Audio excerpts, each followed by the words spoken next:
بسم الله الرحمن الرحيم. Bismillah. Assalamualaikum warahmatullahi wabarakatuh. Innal hamdalillah nahmaduhu wa nasta'inuhu wa nastaghfiruh wa na'udzu billahi min shururi anfusina wa sayyiati a'malina. May yahdihillahu fala mudilla lahu wa may yudlil fala hadiyalah. Asyhadu an la ilaha illallah wahdahu la syarikalah wa asyhadu anna Muhammadan abduhu wa rasuluh. Ya ayyuhalladzina amanu taqullaha haqqa tuqatih wa la tamutunna illa wa antum muslimun wa ba'd.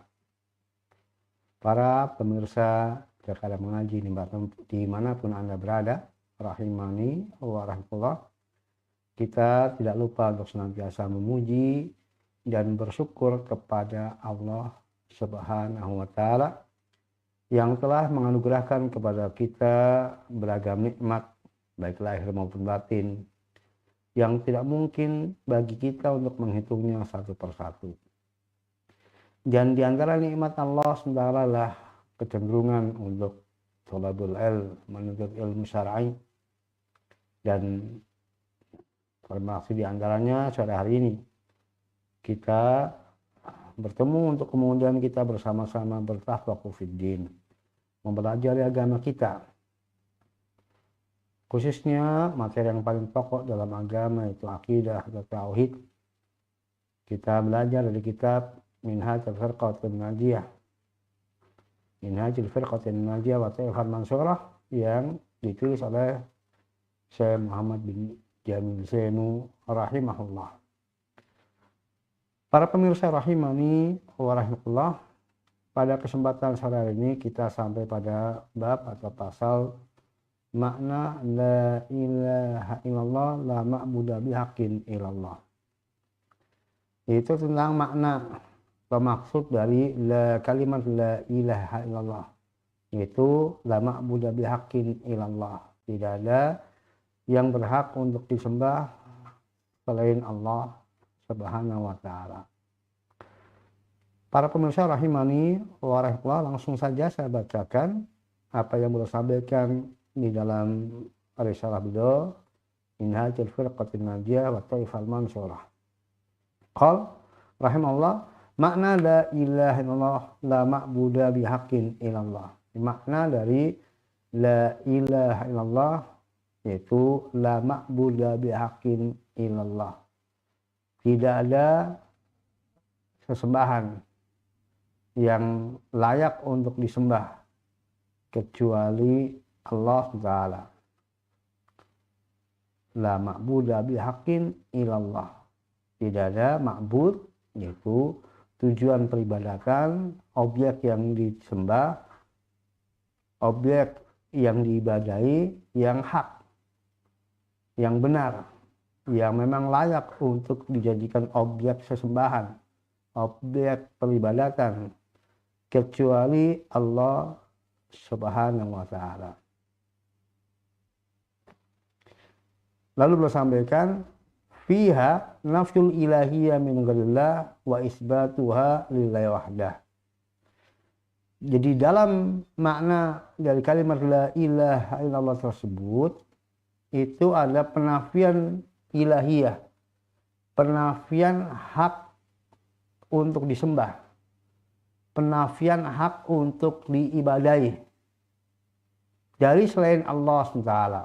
Jadi dari selain Allah SWT itu tidak ada seorang pun, tidak ada sesuatu pun yang dia punya hak untuk diibadahi, punya hak untuk disembah, punya hak untuk ditujukan kepadanya peribadatan, pengabdian, sembahyang.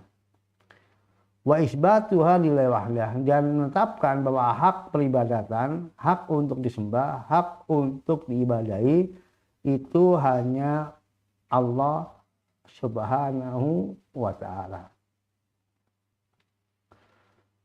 Para pemirsa rahimani wa rahmatullah, inilah makna yang benar dari makna la ilaha illallah, yaitu tidak ada sesuatu yang layak untuk dijadikan objek peribadatan, dijadikan sebagai sesembahan, kecuali Allah Subhanahu wa Ta'ala.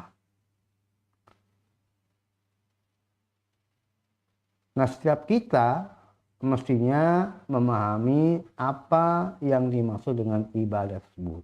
Menyembah, beribadah, mengabdikan diri. Agar aktivitas ibadah tersebut, aktivitas pengabdian diri, jangan sampai tertuju untuk selain Allah Ta'ala.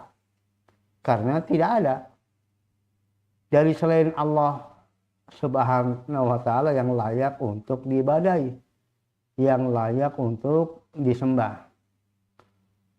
Nah, apabila kita tidak memahami dengan baik hakikat ibadah, hakikat peribadatan, hakikat aktivitas menyembah, bisa saja ternyata telah terjadi hakikat peribadatan, hakikat menyembah yang ditujukan kepada selain Allah Subhanahu wa Ta'ala.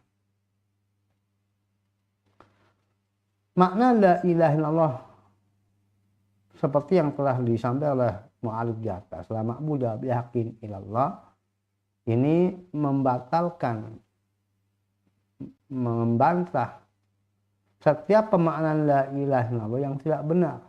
Di antaranya adalah yang memaknai la ilaha illallah itu sebagai la khaliqa illallah, tidak ada pencipta selain Allah, la rabba illallah, tidak ada rabb selain Allah Ta'ala, la al-qadir al-ikhtira illallah, tidak ada yang mampu untuk mengadakan sesuatu selain Allah Ta'ala.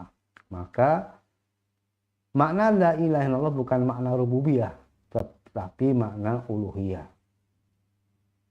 Oleh karena itu, sebagaimana telah dijelaskan bahwa orang-orang musyrikin mereka beriman kepada rububiyah Allah SWT, tetapi hal itu tidak menyebabkan mereka masuk ke dalam Islam. Jadi keimanan mereka, wala in sa'altahum man khalaqahum la yaquluna Allah, apabila engkau tanya kepada mereka siapa yang telah menciptakan mereka, niscaya mereka menjawab Allah.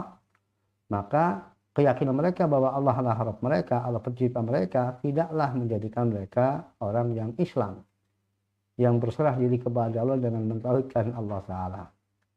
Mereka tetap menolak la ilaha illallah karena mereka paham bahwa la ilaha illallah maknanya adalah tidak ada yang berhak untuk disembah selain Allah, bukan tidak ada pencipta selain Allah. Karena kalau tidak ada pencipta selain Allah, itu mereka sudah yakini. Demikian juga mereka yang memahami la ilaha illallah dengan tidak ada sesembahan selain Allah, ini juga tidak benar. Sesembahan banyak, tetapi itulah sesembahan yang batil. Sesembahan yang batil dijadikan sebagai objek sesembahan, objek sembahan, objek peribadatan, maka disebut ilah. Akan tetapi tidak hak, tidak layak, tidak pantas, tidak punya keberhakan untuk dijadikan sembahan, maka disebut ilah yang batil. Sehingga ilah itu banyak. Artinya sesuatu yang dijadikan objek penyembahan, sesuatu yang dijadikan sebagai tujuan peribadatan oleh umat manusia itu banyak. Tetapi semuanya batil, tidak layak, tidak pantas, kecuali Allah Jalla Jalaluh, Allah Subhanahu wa Ta'ala semata yang berhak untuk disembah. Maka la ma'budu bihaqqin illallah, tidak ada sesembahan yang berhak untuk disembah selain Allah SWT. Artinya seluruh sembahan yang adalah sesembahan yang batil, maka mereka hanya disebut sebagai sesembahan, tetapi hakikatnya bukan sesembahan, sesembahan gadungan, karena tidak layak sama sekali untuk dijadikan sebagai sesembahan. Nah, beliau sampaikan beberapa poin penting yang terkait dengan bahasan kita tentang makna la ilaha illallah. Qala al-mu'allif rahimahullah al-awal qala Allah ta'ala fa'lam annahu la ilaha illallah. Fal ilmu bima'naha wajibun wa muqaddamun ala sa'iri arkan Islam. Poin yang pertama berbawakan Allah Subhanahu wa taala berfirman, ketahuilah bahwa sesungguhnya tidak ada sembahan yang berhak untuk disembah selain Allah. Surat Muhammad ayat 19. Maka mengilmui tentang makna dari la ilaha illallah itu kewajiban yang harus didahulukan atas seluruh rukun-rukun Islam. Para pemirsa azanallahu wa iyyakum, pada poin yang pertama di sini, ketika belum membawakan firman Allah surat Muhammad ayat 19, fa'lam annahu la ilaha illallah. Ketahuilah, berilmulah bahwasanya tidak ada sembahan yang berhak selain Allah SWT. Beliau sampaikan bahwa mengilmui maknanya, di seorang hamba, umat manusia, mengilmui makna la ilaha illallah itu kewajiban yang lebih wajib. Kewajiban yang harus didahulukan sebelum dia melaksanakan seluruh arkanul Islam. Jadi sebelum seseorang itu melaksanakan rukun-rukun Islam, maka yang pertama kali yang harus dia pahami tentang la ilaha illallah. Maka syahadat la ilaha illallah Muhammad Rasulullah itu menjadi pembuka untuk seseorang bisa melaksanakan Islam. Sebagaimana ketika Nabi SAW mengutus Mu'adz bin Jabal ke Yaman, berpesan, "Falyakun awala maslahatu milih syahadatu an la ilaha illallah." Hendaklah pertama kali yang keserukan kepada mereka sampai mereka bersyahadat an la ilaha illallah. Dalam riwayat yang lain, ila ayyuhillallah, sampai mereka mentauhidkan Allah. Artinya mereka mengucapkan syahadat an la ilaha illallah dengan memahami maknanya, lalu mengamalkan dalam kehidupannya sehingga terwujud antara ucapan, jadi sehingga antara ucapan la ilaha illallah dengan praktek dalam kehidupannya itu sudah selaras.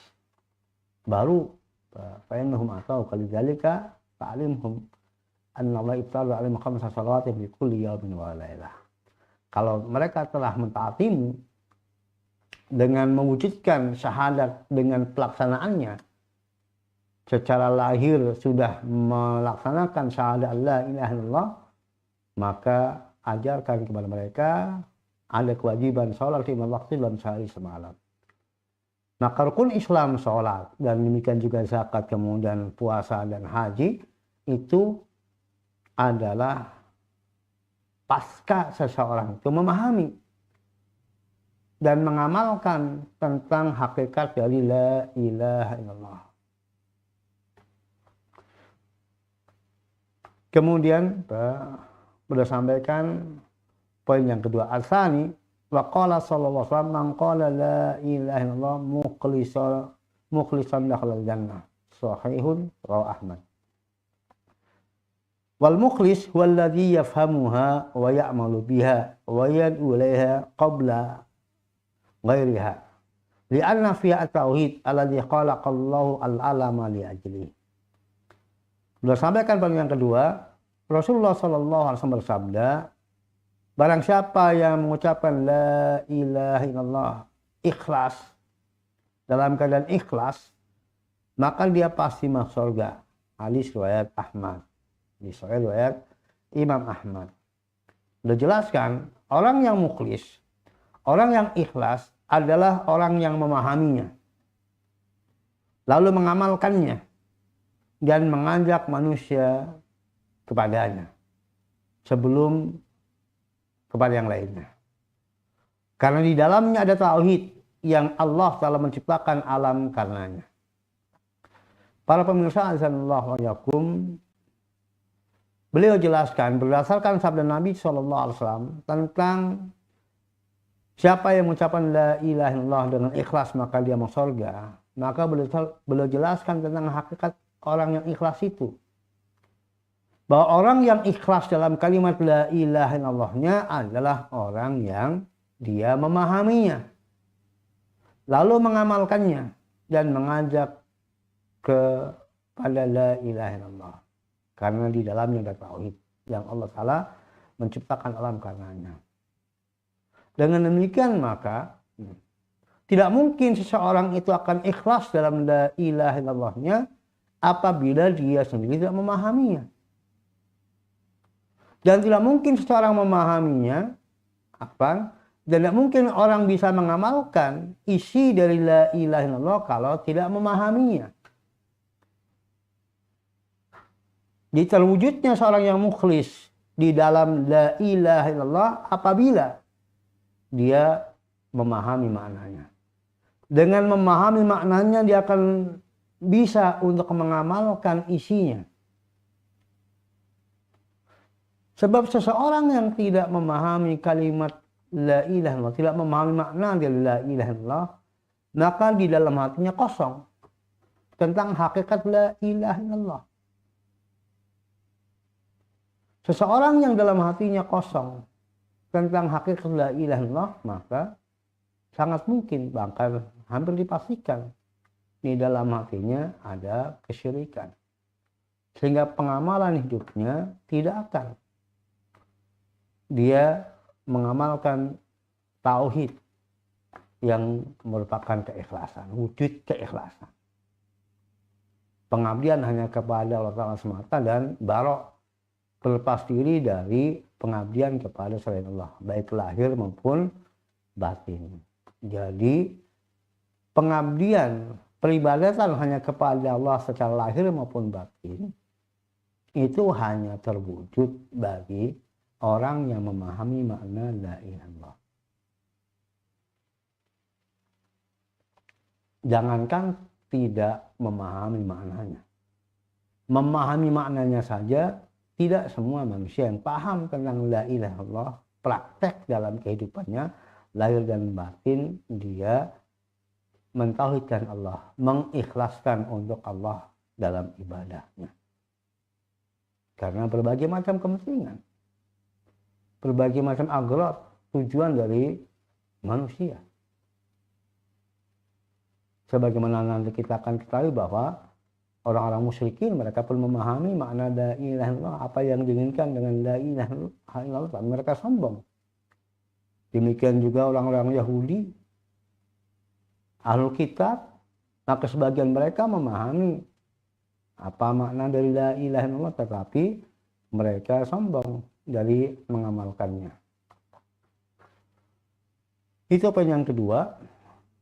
Kemudian poin yang ketiga, asalis, kalau mu'alif asalis, wa qala Rasulullah sallallahu alaihi wasallam li ammihi Abi Thalib hina hadar al-mautu, ya am qul la ilaha illallah kalimatan uhaju laka biha indallah wa aba ayaqula la ilaha illallah, rawahul Bukhari Muslim. Poin yang ketiga, beliau sampaikan Rasulullah sallallahu alaihi wasallam mengajak pamannya, yaitu Abu Thalib, ketika kematian menjelang.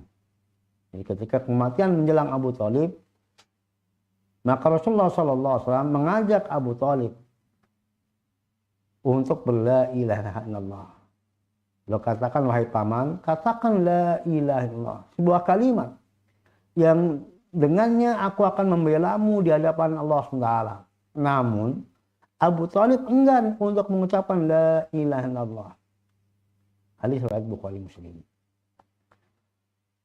Para pemirsa sallallahu alaihi wasallam, dalam hadis ini ada upaya terakhir Rasulullah sallallahu alaihi wasallam di dalam mendakwai pamannya Abu Thalib. Tidak dilakukan bahwa Nabi sallallahu alaihi wasallam sudah senantiasa mendakwai pamannya sejak awal beliau diangkat menjadi Rasulullah Taala. Namun pamannya enggan untuk masuk Islam sampai detik-detik terakhir sebelum meninggalnya Abu Thalib. Ketika itu Nabi mendatanginya, dan sayangnya ketika itu di sisi Abu Thalib ada Abu Jahal dan ada juga Abdullah bin Abi Umayyah dan ada Al-Musayyib. Kemudian Islam, sementara Abu Jahal dan Abdullah bin Abi Umayyah tetap dalam kekafiran. Nah, ketika Nabi SAW mengajak Abu Thalib untuk la ilaha illallah, ini sebagaimana hadis, sebagaimana beliau akan sampaikan, mu'alif, maka akhir kalam la ilaha illallah dakhalul jannah. Siapa yang akhir perkataannya la ilaha illallah maka dia masuk surga. Maka Nabi SAW sebagai upaya terakhir sebelum Abu Thalib meninggal diajak untuk la ilaha illallah. Nanti itu akan diupayakan oleh Nabi sebagai pembelaan bagi Abu Thalib bahwa akhir hayatnya dia mengucapkan la ilaha illallah, tetapi Allah menakdirkan lain untuk Abu Thalib, bahwa dia tetap enggan untuk mengucapkan la ilaha illallah dan dia memilih untuk tetap dalam agama bapaknya, yaitu Abdul Muthalib. Nah, di sini menunjukkan bahwa seseorang yang kafir itu bisa selamat di akhiratnya apabila di akhir hayatnya dia mengucapkan la ilaha illallah. Dan zahir dari hadis ini bahwa ucapan la ilaha illallah apabila diucapkan oleh Abu Thalib maka dalam keadaan dia memahami maknanya.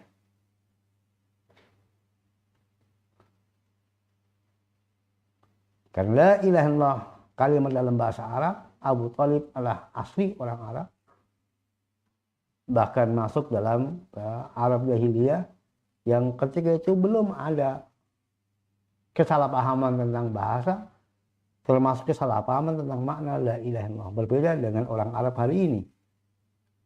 Maka banyak di antara orang Arab hari ini yang mereka salah paham tentang makna la ilaha illallah, dan itu adalah setelah berkembangnya paham ahlul kalam, yang kesalahpahaman mereka mengakibatkan mereka memahami bahwa tauhid adalah tauhid rububiyah, yaitu pengesaan bahwa Allah adalah sebagai Rabb, penguasa jagat raya, bukan pada tauhid uluhiyah, bukan pada pengesaan Allah sebagai satu-satunya yang berhak untuk disembah. Sehingga mereka memahami la ilaha illallah dengan la al-qadir al-akhir illallah, tidak yang mampu untuk mencipta selain Allah. Ini paham sesat, paham menyimpang dari paham ahlul kalam yang banyak dianut oleh umat manusia yang notabene mereka mengaku beragama Islam, tetapi paham la ilaha illallahnya bukan paham tauhid uluhiyah, tetapi paham tauhid rububiyah. Nah, intinya di sini bahwa Rasulullah SAW mengajak pamannya Abu Thalib untuk la ilaha illallah. Dia ucapkan dengan lisannya, dan apabila dia mau mengucapkan dengan lisannya, maka itu jelas dibarengi dengan keyakinan dalam hatinya. Karena Abu Thalib sesungguhnya sudah meyakini, tetapi dia tidak mau mengucapkannya. Dalam salah satu kesempatan dia menyatakan, "Inilah alamu anna dina Muhammad din min khairi adyan. Laula masabat kami la wajadna Muhammad dzalik." Jadi saya tahu persis bahwa agama Muhammad adalah sebaik-baik agama. Kalaulah tidak karena celaan umatku, saya engkau akan dapati bahwa aku adalah sangat menerimanya. Maka Abu Thalib enggan untuk mengucapkan la ilaha illallah karena takut celaan, takut cemoohan.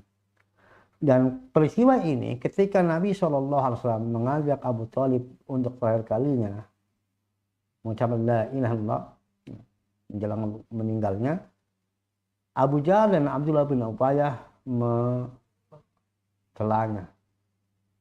Atarghabu an millati Abdul Muthalib, apakah kamu benci kepada agama Abdul Muthalib? Jadi setiap Nabi mengajak mengucapkan la ilaha illallah, maka keduanya mengatakan kepada Abu Thalib, atarghabu an millati Abdul Muthalib, apakah kau benci kepada agama Abdul Muthalib? Sehingga pada akhirnya Abu Thalib menegaskan di hadapan keponakannya, di hadapan teman-teman sejawatnya yang kafir itu, Abu Thalib dan Abdullah bin Ubayyah, bahwa dia huwa ala millati Abdul Muthalib. Dia tetap beragama dengan agamanya Abdul Muthalib dan enggan untuk mengucapkan la ilaha illallah, maka matilah dia dalam keadaan kafir. Ini bahayanya pergaulan yang buruk. Sesungguhnya Abu Thalib dia sudah memahami bahwa la ilaha illallah kalimatul haq. Dia itulah agama yang semestinya dianut oleh manusia. Tetapi kegengsiannya dan kekhawatirannya menjadi bahan cemoohan dari tokoh-tokoh Quraisy, dan dia di antara tokoh Quraisy juga, maka mengakibatkan dia enggan untuk mengucapkan la ilaha illallah. Karena bermanfaatnya la ilaha illallah bagi kehidupan manusia di akhirat apabila dia mengucapkan dengan lisannya dan membenarkan dengan hatinya setelah mengamalkan lahir dan batin. Kalau semua cuma sekedar meyakini tanpa mengucapkan, atau mengucapkan tanpa meyakini, atau mengucapkan dan meyakini tanpa mengamalkan, maka tidak ada manfaatnya untuk kehidupannya di akhirat, meskipun terkadang bermanfaat untuk kehidupannya di dunia seperti apa yang terjadi pada kaum munafikin. Kemudian poin yang keempat, Arabi beliau sampaikan rahimahullah, baqa ar-Rasulullah sallallahu alaihi wasallam fi Makkah 13 aman yad'u al-araba qailan qulu la ilaha illallah faqalu ilaha wahida ma sami'na bihadza li anna al-arab fahimu ma'naha wa anna man qala la yad'u ghairallah fataraquha wa lam yaquluha. Qala ta'ala anhum innahum kanu idza qila lahum la ilaha illallah yastakbirun wa yaquluna a inna latariku alihatina li syai'in majnun bal jaa bil haqqi wa sadaqal mursalun. Poin yang keempat, Rasulullah sallallahu alaihi wasallam tinggal di Mekah selama 13 tahun. Beliau mengajak bangsa Arab ketika itu untuk mengatakan beliau mengajak bangsa Arab ketika itu seraya mengatakan kepada mereka, katakanlah la ilaha illallah. Mereka menjawab, sesembahan yang satu saja, kami nggak pernah mendengar ini sebelumnya. Mengapa? Karena Arab, mereka memahami maknanya. Dan bahwasanya makna dari kalimat tersebut, la ilaha illallah, adalah tidak berdoa kepada selain Allah, tidak menyembah selain Allah. Maka mereka menolaknya dan tidak mau mengatakannya. Ya, karena mereka dapatkan dari nenek moyang mereka bahwa sesembahan itu banyak, tidak hanya Allah saja. Yang menjadi objek sesembahan banyak tidak hanya Allah saja. Maka mereka terheran-heran dengan seruan Nabi Muhammad SAW. Maka mereka sombong, tidak menerimanya. Allah berfirman dalam surah As-Saffat ayat 35-37, sungguh mereka apabila dikatakan kepada mereka la ilaha illallah, mereka menyombongkan diri, mereka menolaknya, tidak menerima. Seraya mereka mengatakan, apakah kita mesti meninggalkan sesembahan-sembahan kita demi penyair gila? Padahal dia datang dengan kebenaran, dan sungguh benarlah para rasul, dan Allah membenarkan para rasul.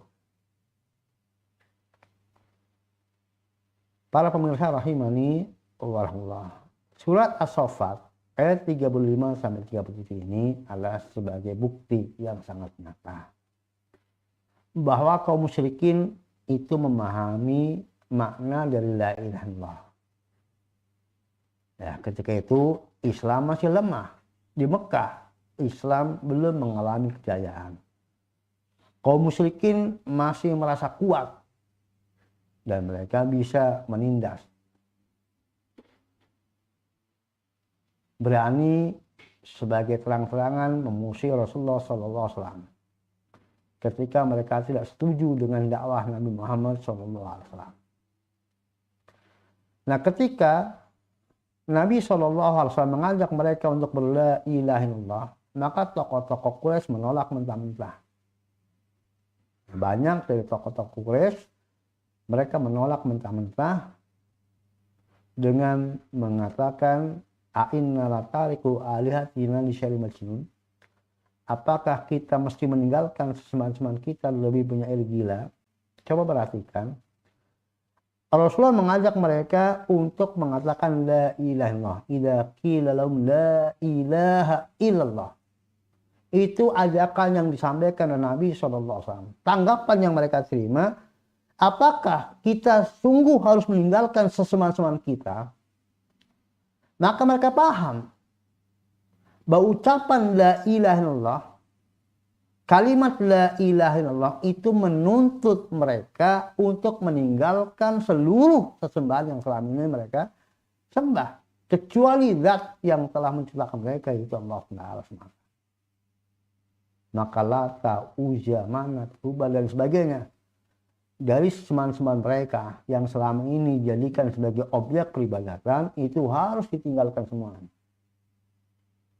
Dan mereka hanya menyembah Allah Ta'ala semata. Yang mereka pun meyakini bahwa Allah sembahan mereka, Rabb mereka dan sembahan mereka, tetapi bukan satu-satunya. Maka dalam ayat yang lainnya Allah berfirman tentang mereka, aja'alal aliya ilaha wahida inna hadza lasyai'un ujab. Apakah dia hendak menjadikan ilah yang banyak ini hanya ilah yang satu saja yang layak untuk disembah? Sungguh inilah perkara yang sangat mengherankan. Karena mereka tidak dapatkan pelajaran ini dalam nenek moyang mereka. Berbeda dengan Ahlul Kitab. Sesungguhnya Ahlul Kitab, maka dalam kitab mereka ada ajakan untuk bertauhid. Beribadah hanya kepada Allah semata. Tetapi sebagian tokoh-tokoh mereka maka mentahrifnya, menyelewengkannya dan mengajarkan syirik kepada umatnya. Walaupun dalam kitab mereka, maka sebelum kemudian dirombak oleh tokoh-tokohnya, bahkan terkadang juga masih tersisa yang belum sempat terombak, tertahrif, itu ajakan untuk mentauhidkan Allah SWT. Sementara kaum musyrikin Quraisy, maka mereka ummi, tidak sampai kepada mereka kitab. Nah, nenek moyang mereka musyrikin.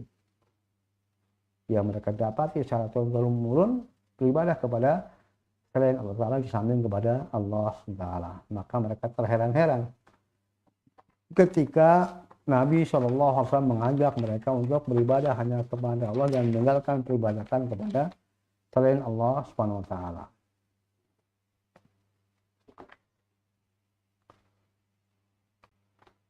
Kemudian masih pada poin yang keempat, beliau sampaikan, wa qala sallallahu alaihi wasallam man qala la ilaha illallah wa kafara bima yu'balu min dillah haruma malu wa damu, rawahu Muslim. Wa man hadis anna talaffuz bi syahadah yastalzimu ayakfura wa yunkira kulla ibadati li ghairillah kadu'ai al-amwat wa ghairihi. Wal gharib anna ba'dul muslimin yaquluna bi alsinatihim wa yukhalifuna ma'naha bi aqalihim wa du'aihim li ghairillah. Beliau sampaikan Rasulullah SAW bersabda, barang siapa yang mengucapkan la ilaha illallah lalu dia mengingkari, mengkufuri seluruh peribadatan selain Allah, maka haram darah dan hartanya. Hadis riwayat Muslim.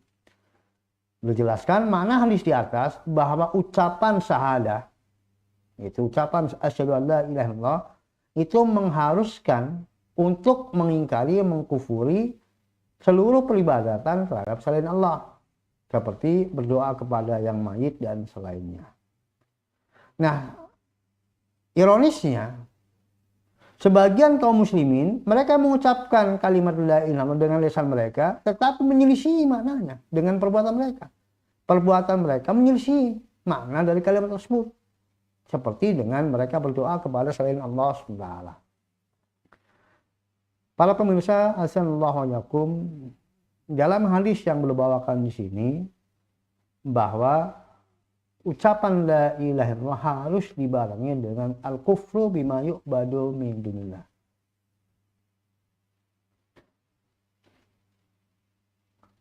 Wa may yakfur bit-taghut wa yu'min billah. Siapa yang kufur kepada tauhid dan beriman kepada Allah, faqad istamsaka bil urwatil wuthqa lam infisama laha. Maka sungguh dia telah berpegang teguh dengan tali yang kokoh yang tidak akan pernah putus. dan al-urwatul wuthqa la ilaha illallah.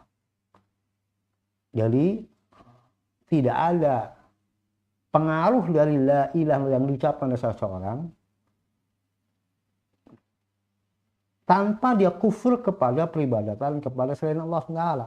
Bahkan dalam hadis ini jelas mengatakan haruma maluhu wa damu. Dia haram harta dan darahnya. Artinya terjaganya darah dan harta dari orang kafir yang kemudian dia mengucapkan la ilaha illallah itu apabila dibarengi dengan kufur kepada peribadatan kepada selain Allah. Sehingga apabila lisannya mengucapkan kalimat la ilaha illallah tetapi lahiriahnya tetap saja tidak mengkufuri peribadatan kepada selain Allah, ada ubudiyah kepada selain Allah, maka ucapan la ilahnya tidak berguna sehingga darah dan hartanya tetap tidak terjaga.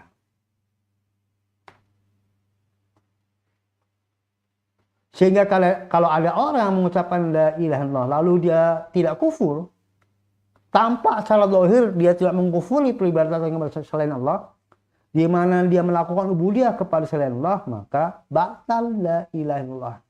Dia dikatakan murtad dari agamanya. Dan itulah yang dipraktekkan oleh para salafus saleh, dari para sahabat tabi'in dan tabi'ut tabi'in. Maka mereka menghukumi murtad seseorang yang melakukan ubudiyah kepada selain Allah meskipun mengucapkan kalimat tauhid, sholat, zakat, puasa dan seterusnya. Karena kalimat la ilaha illallah menuntut untuk kufur kepada peribadatan kepada selain Allah lahir dan batin. Maka orang-orang munafikin pada zaman Nabi SAW, meskipun secara batin mereka tidak mengkufuri peribadatan kepada selain Allah, tetapi secara lahir mereka mengucapkan la ilaha illallah lalu kemudian mereka kufur kepada peribadatan kepada selain Allah. Mereka melaksanakan amalia tauhid, tidak melakukan kesyirikan. Karena mereka paham. Ini orang-orang kafir di Madinah yang mereka memilih jalan nifak. Setelah kemenangan Nabi SAW, maka orang kafir ada dua.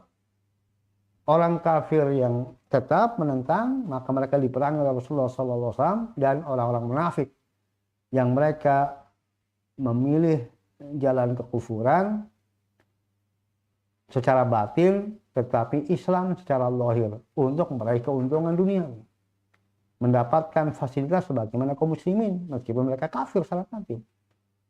Dan orang kafir yang kedua ada kafir harbi, kafir yang menentang, dan kafir yang dhimmi, kafir yang memilih untuk kemudian tunduk dan patuh kepada kekuasaan Islam dengan berjizyah. Maka ada yang kafir lahir batin dan ada kafir yang batin saja tanpa lahir. Nah, kafir yang lahir, yang batin saja tanpa lahir ini orang munafikin. Maka mereka semuanya tidak mengkufuri peribadatan selain Allah secara batin. Tetapi kaum munafikin maka secara lahiriah mereka meninggalkan aktivitas kesyirikan. Sehingga hal yang sangat aneh tetapi nyata bahwa sebagian orang-orang yang notabene mereka mengucapkan kalimat tauhid la ilaha illallah tetapi tetap musyrik lahir maupun batin, tetap beribadah kepada selain Allah baik secara lahir maupun secara batin. Maka hakikatnya mereka bukan muslimin tetapi musyrikin. Karena muslim adalah yang mengucapkan kalimat la ilaha illallah dan kufur kepada peribadatan terhadap selain Allah SWT. Lalu poin yang kelima, beliau sampaikan al-khamis, la ilaha illallah asasut tauhid wal islam wa manhaju kamilil hayah yatahaqqaqu bi tawjihi kulli anwa'il ibadillah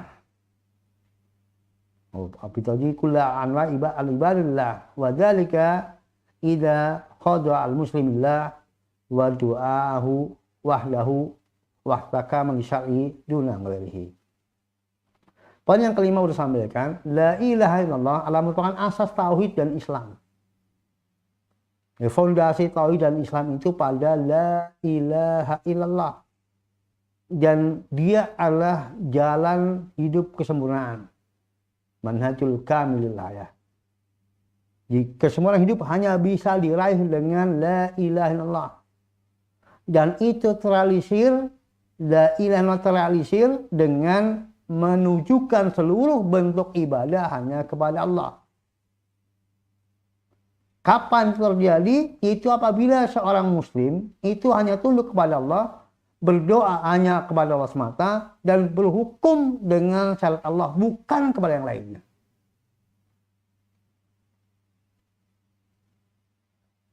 Saya ulangi apa yang boleh tegaskan. Jadi la ilaha illallah itu asas tauhid dan Islam. Merupakan metode untuk kesempurnaan hidup. Jalan kesempurnaan hidup. Yang itu akan terrealisir dengan menunjukkan seluruh jenis ibadah hanya untuk Allah Ta'ala semata. Dan itu terwujud dalam bentuk tunduknya seorang muslim kepada Allah. Berdoanya seorang muslim hanya kepada Allah Ta'ala semata. Dan berhukumnya seorang muslim terhadap syariat Allah, bukan terhadap yang lainnya. Jadi cakupan dari makna la ilaha illallah itu luas. Cakupan dari menjadikan Allah sebagai satu-satunya sembahan dan tidak menyembah kepada yang lainnya itu luas. Termasuk dalamnya adalah tasyri' dalam kaitannya dengan ketundukan kepada syariat Allah. Bertahkim, berhukum dengan hukum Allah SWT.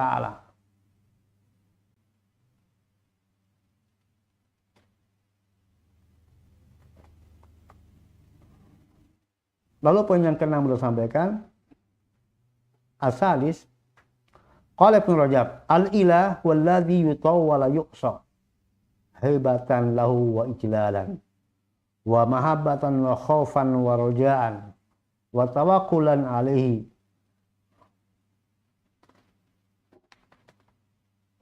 wa su'alan minhu, wa du'aan lahu, wa la yaslu hadha kulluh illa lillahi azza wa jalla. Faman asyraka makhluqan fi syai'in min hadhil umur allati hiya min khasaisil ilah kana dzalika qadran fi ikhlasi fi qawlihi la ilaha illallah wa kana fihi min ubudiyatil makhluq bihasbi ma fi min dzalik. Poin yang ke-6 beliau sampaikan, Ibnu Rajab rahimahullah beliau mengatakan al-ilah yang dimaksud sembahan yang hak, yaitu yang dia ditaati dan tidak didurhakai, dengan penuh pengagungan, dengan penuh penghormatan terhadapnya, penuh kecintaan, rasa takut dan harap, bergantung hanya kepadanya, meminta darinya dan berdoa kepadanya. Yang itu semuanya tidaklah layak, tidaklah pantas kecuali hanya untuk Allah Ta'ala semata. Maka barang siapa yang mempersekutukan makhluk, mempersekutukan Allah dengan makhluk pada hal-hal seperti di atas, yang itu merupakan khususiyah al-ilah, maka dengan demikian telah mencatat keikhlasannya pada ucapan dia la ilaha illallah. Dan ada pada dirinya pengabdian kepada makhluk sekadar dengan apa yang ada pada dirinya hal-hal di atas.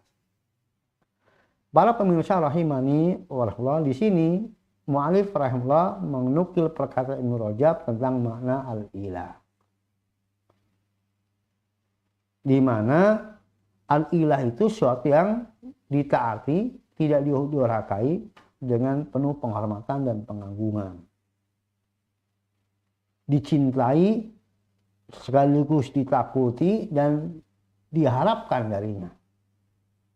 Tempat bergantung kepadanya, tempat meminta dan berdoa, yang mana itu semuanya adalah hak Allah Ta'ala semata. Tidak ada satu makhluk pun yang layak untuk mendapatkan itu semua. Sehingga apabila ada hal-hal seperti di atas itu ditujukan kepada makhluk, berarti telah menjadikannya sebagai ilah. Dan itu mencacati ucapan la ilaha illallah. Berarti tidak ikhlas dalam ucapan la ilaha illallah. Nah, inilah pentingnya untuk kemudian memahami makna al-ilah. Ya, objek yang menjadi sasaran untuk takut, berharap, cinta, bergantung kepadanya, dipatuhi, tidak berani durhaka, penuh dengan pengagungan, penghormatan. Nah, apabila ada seorang yang mengucapkan la ilaha illallah, tetapi hal-hal di atas sebagiannya ditujukan kepada selain Allah, berarti dia telah memperilah selain Allah SWT. Maka itu mencacati la ilaha illallahnya, berarti dia tidak ikhlas, tidak murni, tidak bersih dalam kalimat la ilaha illallah. Nah, kecacatan la ilaha illallah tergantung seberapa banyak. Dan salah satu saja dari bentuk-bentuk ubudiyah seperti cinta, takut, berharap, yang itu masuk kategori ubudiyah, pengabdian, apabila ditujukan kepada selain Allah, berarti telah mempersekutukan Allah dengan makhluk. Dan itu membatalkan kalimat la ilaha illallah. Kemudian poin yang ketujuh, yang terakhir yang belum sampaikan di sini, as-sabi, inna kalimat la ilaha illallah tanfa'u qailaha idza lam yanqudha bisyirkin fayashabihatun bil wudhu'i alladhi yanquduhu al-hadatsu. Qala sallallahu alaihi wasallam, man kana akhirul kalami la ilaha illallah dakhala al-jannah. Hasan rawahu al-Hakim. Poin yang ketujuh boleh sampaikan, sungguh kalimat la ilaha illallah itu baru akan bermanfaat, jadi bisa bermanfaat bagi yang mengatakannya apabila tidak dibatalkan. Yang mengatakannya tidak membatalkannya dengan kesyirikan. Maka itu mirip dengan wudhu yang dapat dibatalkan dengan sebab hadas. Nabi SAW bersabda, siapa yang akhir perkataannya la ilaha illallah, maka dia masuk surga. Hadis hasan riwayat Al-Hakim. Para pemirsa Allah yakum, maka pada poin yang ketujuh ini boleh menegaskan bahwa kalimat la ilaha illallah itu harus tetap dijaga dan dipelihara keikhlasannya, kesahannya. Karena kemanfaatan dari kalimat la ilaha illallah bagi yang mengatakannya itu apabila tidak dibatalkan, tidak rusak, tidak batal, diantaranya karena syirik. Maka perumpamannya seperti wudhu yang dia bisa batal dengan hadas.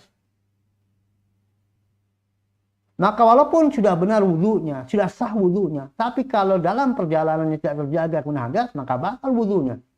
Demikian pula tentang la ilaha illallah. Meskipun seorang sudah benar mengatakannya, dia memahami maknanya, mengamalkan konsekuensinya, memenuhi rukunnya, dia jaga, tetapi kemudian pada suatu saat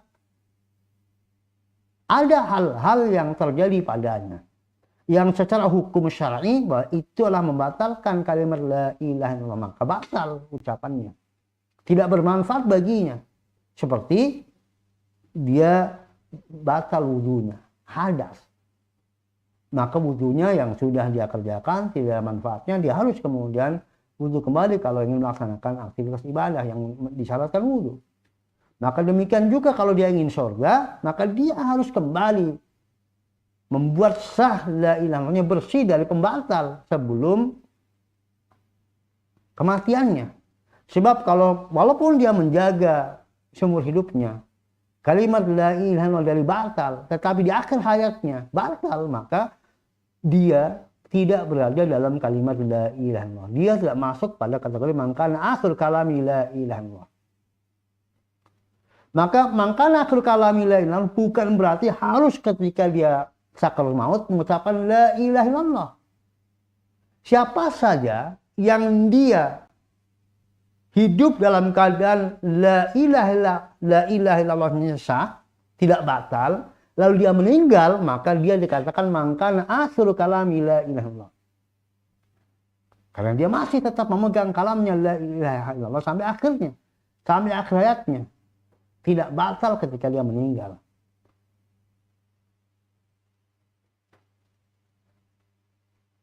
Itulah sesungguhnya. Siapapun yang dia tetap menjaga la ilaha illallah sampai akhir hayatnya, berarti dia akhir hidupnya dengan la ilaha illallah. Para pemirsa rahimani warahmatullahi, demikian apa yang boleh sampaikan, dan saya ingin meringkaskan sedikit dari apa yang boleh sampaikan, di mana inti dari yang boleh sampaikan pada bab tentang makna la ilaha illallah ini, ada hal-hal penting yang harus kita ketahui terkait dengan la ilaha illallah, dan ini harus diupayakan kita amalkan ilmu tersebut, konsekuensinya, tuntutan dari ilmu yang kita pahami. Apa saja yang harus dipahami terkait dengan la ilaha illallah? Yang pertama adalah makna dari la ilaha illallah. Ya, ini yang pertama. Jadi setiap kita harus faqih, harus betul-betul paham tentang makna dari la ilaha illallah. Dan qala Ibrahim la bi qawmi innani bara'u mimma ta'budun illa alladzi fatarani fa innahu sayahdin wa ja'alha kalimatan baqiyatan fi aqibi la'allahum yarji'un. Ingatlah ketika Ibrahim berkata kepada bapak dan kaumnya, aku barok, berlepas diri dari semua yang kamu sembah kecuali yang zat yang telah menciptakan aku. Maka sebenarnya dia akan memberikan petunjuk padaku, dan Ibrahim menjadikan kalimat tersebut sebagai kalimat yang lestari pada anak cucunya agar mereka kembali. Maka dalam surah Al-Zukhruf ayat 26-27 tersebut menunjukkan yang makna la ilaha illallah itu berlepas diri, mengingkari seluruh peribadatan kepada selain Allah dan hanya menjadikan Allah satu-satunya sesembahan. Itulah makna kalimat yang disampaikan Ibrahim kepada kaumnya. Karena dakwah la ilaha illallah, dakwah seluruh para anbiya wa rusul.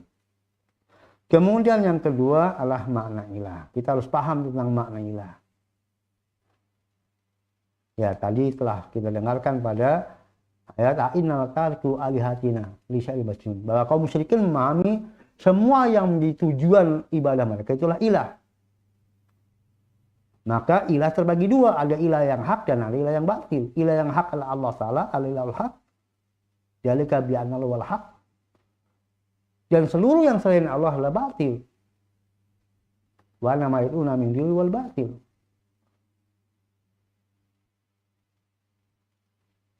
Jangan sampai kemudian seseorang itu telah memperilah selain Allah dan dia tidak menyadari. Maka pahami apa yang dimaksudkan ilah. Kemudian yang ketiga makna ibadah.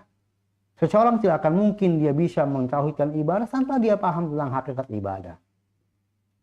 Secara singkat ibadah secara pokok makna yang adzalul khudu mal mahabbah wal ijlal. Jadi perendahan diri dan ketundukan yang disertai dengan kecintaan dan pengagungan kepada Allah Ta'ala. Mahabbatan wa khaufan, cinta, takut. Innahum kanu yusari'una fil khairat wa yad'una raghaba wa rahaba wa kanu lana khashi'in. Sehingga mereka para nabi itu mereka beribadah kepada kami, mereka mempersegera kepada kebaikan, dan mereka beribadah kepada kami dengan rasa harap dan takut, dan mereka khusyuk pada kami. Jadi pokok ibadahlah perendahan diri, ketundukan dengan cinta dan pengagungan. Nah, ini hanya hak Allah Ta'ala semata. Tidak boleh ada pengagungan, penghinaan diri, kecintaan yang ditujukan kepada selain Allah Ta'ala yang masuk jenis ibadah. Maka rasa yang ada pada diri kita ketika kemudian kita sholat, puasa, zakat, haji, umrah, yang itu ditujukan kepada Allah, nah rasa itu tidak boleh ditujukan kepada selain Allah Ta'ala. Maka kalau ada rasa pengagungan, kecintaan, pemuliaan yang seperti kepada Allah itu ditujukan kepada selain Allah, maka itulah yang disebut dengan ibadah kepada selain Allah. Itulah ibadah, dan ibadah itu hanya hak Allah Ta'ala semata, ya, dan tidak boleh kepada Allah. Tidak boleh kepada Allah. Waqad walau kala ta'budu illa iyyah, dan Tuhan telah memerintahkan jangan kalian beribadah kecuali hanya kepadanya. Yang ketiga makna ibadah. Kemudian yang keempat lah, kita harus paham tentang rukun dari la ilaha illallah.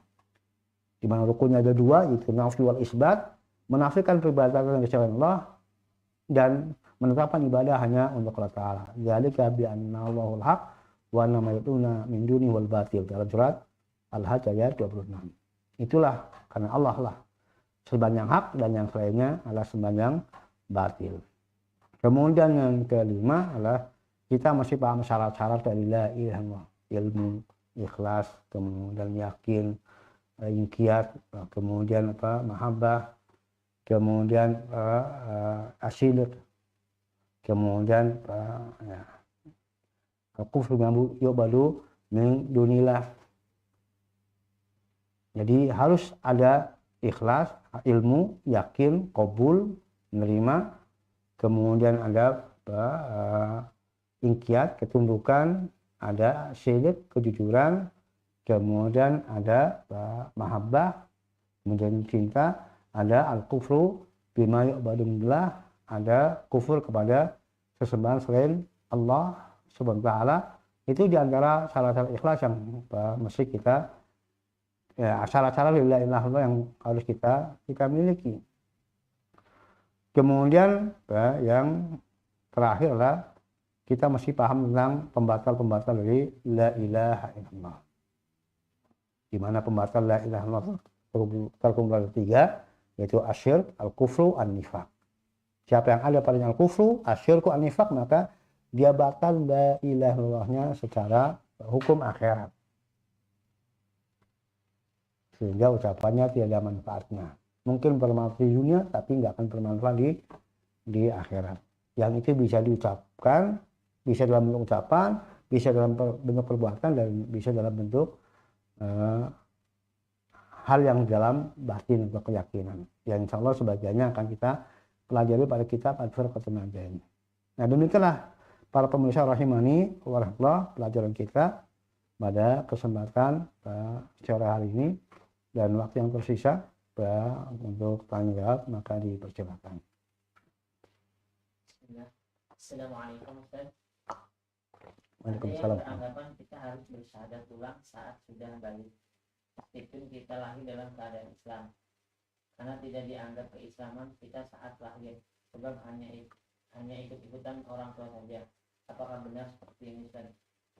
Barakallahu fiik, bahwa kewajiban untuk bersyahadat kembali ketika dewasa, maka itu hanya berlaku untuk yang dia hidup sebagai mengikuti orang tua yang kafir di masa kecilnya.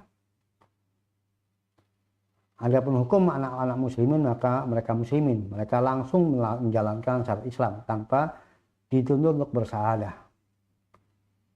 Maka tuntutan untuk mengucapkan kalimat syahadat pada seorang anak muslim yang balik itu tidak benar, dan anak-anak para sahabat pun dahulu tidak dituntut untuk kemudian mereka mengucapkan kalimat syahadat ketika dewasanya. Jadi tidak ada sejarah dari para sahabat yang mereka anak sahabat, ya, kecilnya mereka, atau sahabat yang punya anak kemudian tabiin, maka kemudian ketika dewasanya dituntut mengucapkan kalimat la ilaha. Dan itu insya Allah ijma para ulama tidak dituntut anak muslimin untuk mengucapkan kalimat la ilaha illallah ketika dewasanya. Tuntutan itu hanya bagi orang yang kafir untuk masuk Islam. Allah bisawab. Nah,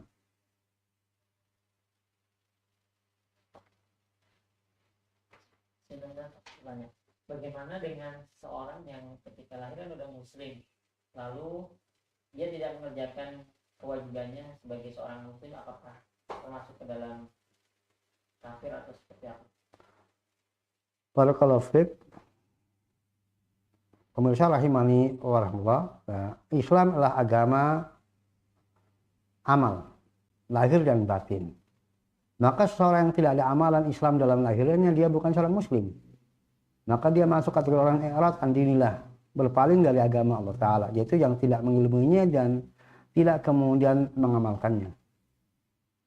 Maka seseorang yang tidak ada amalan Islam dalam hidupnya, maka dia orang muslim, walaupun dia dari lahir sebagai anak orang muslim. Setelah dewasa, dia wajib untuk untuk kemudian mengamalkan amalan Islam. Lahirnya dia mesti harus sholat, dia meninggalkan praktek-praktek kesyirikan, praktek-praktek kekafiran. Seorang yang dari kecilnya dia muslim, kemudian ketika dewasa dia tidak menjalankan hal Islam dan dia hidup dalam keadaan tetap berbuat syirik, maka dia orang musyrik, dia orang kafir dan bukan orang Islam meskipun dia tidak pindah agama. Allah a'lam bishawab. Nah. Para pemirsa assalamualaikum, alhamdulillah pelajaran kita pada sore hari ini tentang makna la ilaha illallah dapat kita selesaikan. Kembali mengingatkan seperti yang telah dipelajari tadi bahwa memahami la ilaha illallah adalah merupakan kewajiban yang didahulukan, yang mesti didahulukan atas pelaksanaan kepada seluruh dari arkan Islam. Maka siapa saja di antara para pemirsa yang dia belum betul-betul meyakini, memahami tentang hakikat la ilaha illallah, hakikat sa'adah yang dia ucapkan, dan insya Allah kita akan lanjutkan pada pertemuan berikutnya dengan makna Muhammad Rasulullah, maka pelajari itu terlebih dahulu, segerakan untuk memahami hal itu. Karena itu lebih dahulu kewajibannya daripada pelaksanaan dari syarat Islam, bahkan dari arkan Islam yang lainnya, sholat, zakat, puasa, dan haji. Wallahu a'lam bishawab. Demikian, semoga bermanfaat bagi kita semuanya. Akhirul da'wana sallallahu ala nabiyina wa ala alihi wa sallam walhamdulillahi rabbil alamin. Assalamualaikum warahmatullahi wabarakatuh. Bismillahirrahmanirrahim.